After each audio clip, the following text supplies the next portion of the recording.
All right, this is 8C, Physics, Problem 8C in Unit 11. So let's hop right into it.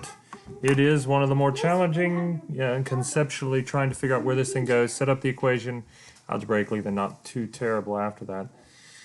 So it says we have two stationary charges, Q1 and Q2. One is positive, one is negative. So the first one, Q1 is here. We'll call this one, it's the positive one.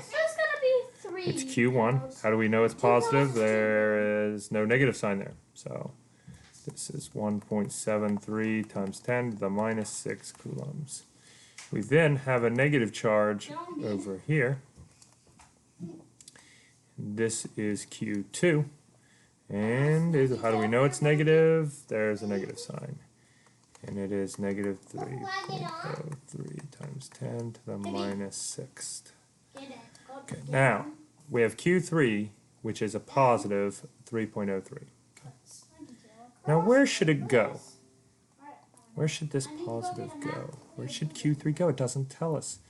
The question is, what position, where will Q be in relation to Q1 if there is a zero net, oh nice, zero net force on Q3, zero net force, oops I should have to put Q2, zero net force, and Q3 is positive, that's very important, Q3 is positive here, right?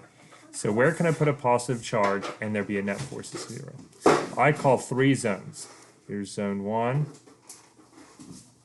Is it to the right? Zone 1. Is it in between? Zone 2.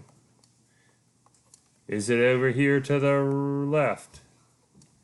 Somewhere in zone 3. Or whatever you want to call it. Then we can make a better picture. Okay, let's assume, let's go to the easy one. What if we put a positive chest charge in here? What if we put a positive charge? Q3. What if we put Q3 here? What's this one going to do to it? Push it to the right. What's this one going to do to it? Pull it to the right. There's no way we can get those to equal each other if they're in the same direction. This thing's sucked this way. There's zero chance that that happens. So this one is out. Boom. Done. Right? So it is not in between. Let me erase. There. It's not in between these two. Okay. Let's go to over here. Let's put it over here. If we put a positive charge here. Okay, this blue one is going to pull it to the left, and this one is going to push it to the right. Awesome. This could work, right? Okay. Now, in our formula for Coulomb's law, it is the force is equal to Kc, K, a constant value, times Q, times the other Q, all over the distance squared, right? So the closer you are to things, the greater the charge, because you're dividing by a smaller number. And the larger this charge is, the greater the force, right? Okay, so if it's here, you are closer to the larger charge. So that means there's no way that these two forces can counteract each other. This blue one is going to be way bigger because of both reasons. It is larger than this, absolute value magnitude larger. Magnitude, remember for the negatives and positives are just giving us direction based on the charge that we're pushing or pulling around. So this is the bigger magnitude than this one. And if we put it over here, it's going to be closer to this one. There's no way. Out. This side, zone 1 over here, no dice. It cannot be there. So we are done with this side. So that only leaves one choice. Has to be over here. And by the similar reasoning that I just laid out, it has to be over here because what's happening? This is the smaller magnitude charge, and it is pushing it away because like charges repel each other. So this is pushing away. So, but this is the larger charge, but it is further away. So this actually has a chance to be equal if we get the distance right. So here it is. Beautiful. You're like, we're 5 minutes into the video and You haven't laid anything out for us other than this thing is somewhere over there? Come on, get to it, Mr. Hendershot. All right, great things take time, right? So here we're going to call this x, which is what they want to follow. The distance from Q1, and that's how they want you to input it. So it's going to be a negative answer, whatever we get here for this x, because they say positive to the sign for Q3 if it is to the right of Q1. And it's going to be to the left of Q1, so it's got to, whatever our answer will be negative for us. So we want to know when the two forces are equal, to Coulomb's law twice. So we're going to move down just a little bit, and we have, what is the force, the Coulomb force for, this is Q3, sorry, Q3, 3 and 1, 3 comma 1. Well, that's K sub C. Okay, Q1, Q3, all over, what's our distance? X squared. Where's my tablet? Okay, what about the force of 2? The force of, 3 and 2. Well, that is KC, Q3, Q2, all over. Oh, well, I didn't put this distance in. This distance, by the way, is up in the problem. I'll zip up here. It is there, 0.312, zip back down, 0.312. So now what's this distance between, get a different color, how about this one? So what's the distance between Q3 and Q2? Well, that's 0.312 plus this x distance. So this is parentheses x plus 0.321 squared. Okay, and we want to know when is this force equal to this force. Okay, so let's write that. Maybe I'll use purple.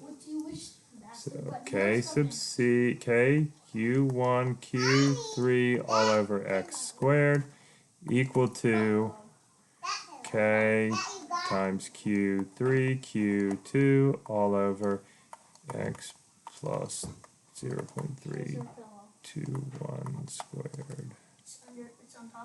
Oh, 1, 2. What am I doing? Whoops. 3, 1, 2. Dyslexia coming in there. 3, 1, 2. All right. At this point, let's do ourselves a favor and these cancel out. And Q3 cancels out. So the charge on Q3 is actually irrelevant. Pretty interesting. And now we can fill in and solve here. So, well, I can't see my charges. Q1 is 1.73 times 10 to the minus 6.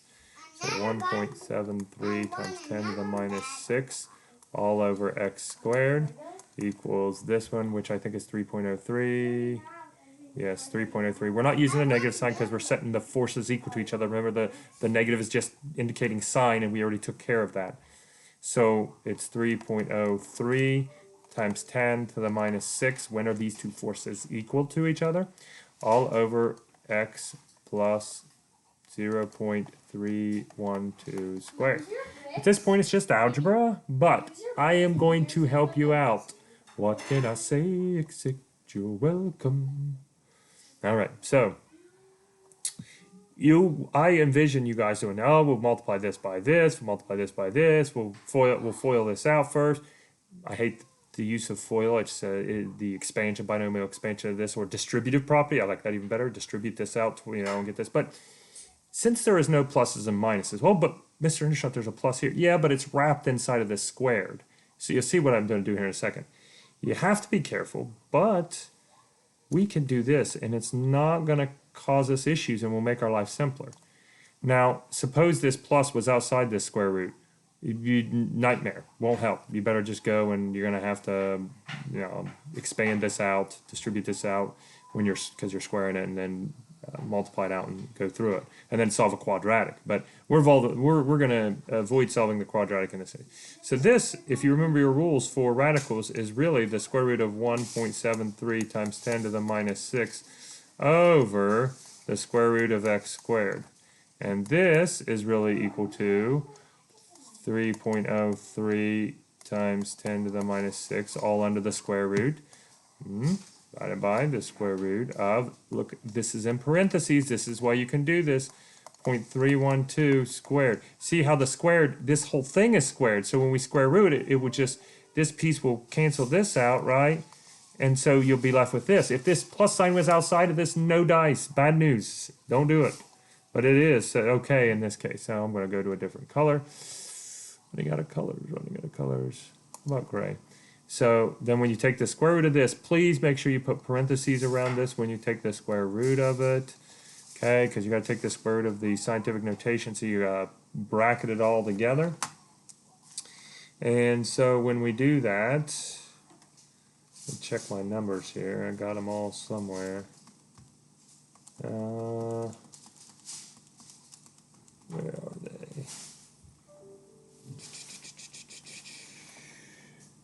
I end up with 0.00017406 all over x equals 0.001315 all over x plus, oh, this one's, oops, this one's x, crud, I wrote this on my paper differently than I,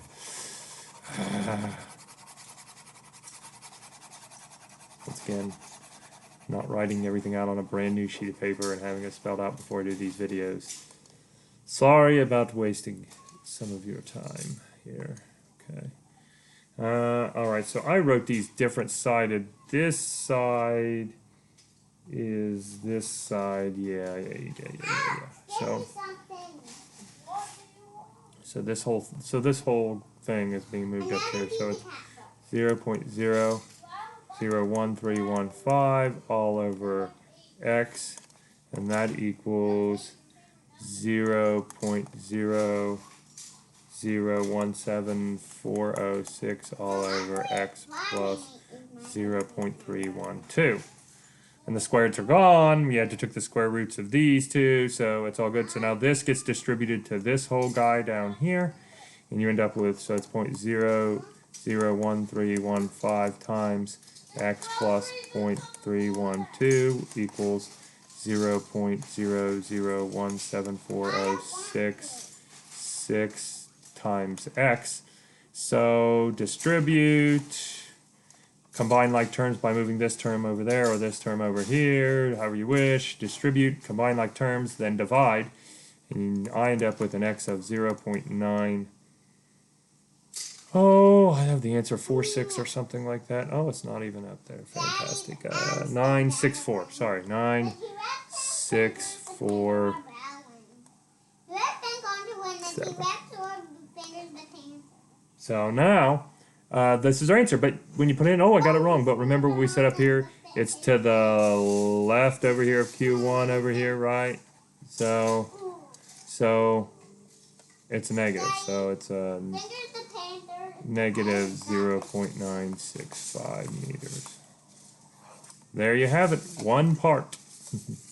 Enjoy.